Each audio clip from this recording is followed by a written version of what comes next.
Hi guys, I'm Chris Wilson and this is the Helpful Home Service Guy series. Hey gang, Chris Wilson here, Helpful Home Service Guy. Today I want to talk about service upgrades. Whether you're going from 100 amp service, 60 amp service, 150 amp service, up to 200 or even a 400 amp service, we're going to go through and look at the components that are going to be changed during that service. Let's take a peek. Okay guys, so here's the service of this house. This is a 200 amp service existing. And you have here your main service cable. Everything here would be replaced in a service upgrade. So the cable coming down the side of the house, okay, the meter box, and the cable going in, as well as the grounding rods here that ground the service. The cable up here that's coming from the street, the pole at the street, all the way to the house, that would stay. That's the responsibility in most areas of the electric company.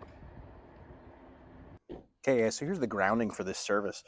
Right here's your grounding wire. This one in particular is actually undersized. This should be a number 4. This is only like a number 10 bare copper wire. And here's your grounding rod. So in this case, the grounding wire will be updated for the proper size, and an additional grounding rod will be added. Current code says that you should have 2 grounding rods about 8 feet apart from one another. The other thing that's about to change for the electrical code is that they're going to now require that you have a service disconnect here. So either a part of your meter box or as a separate switch, that you need to have disconnect for the entire house.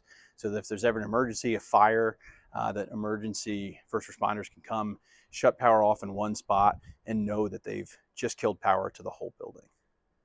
Okay guys, the last part of this is the new 200 amp panel, or in some cases, 200 amp panels if you're going to a 400 amp service, that would be a part of this service upgrade. So, and then obviously all new breakers, right, and a proper schedule to ensure that you know what each of these circuits does in your home. And that's the basics of a service upgrade and the components that are involved in doing so.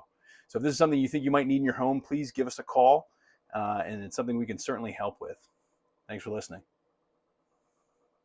Drop a comment below if there's a specific topic you'd like us to cover next.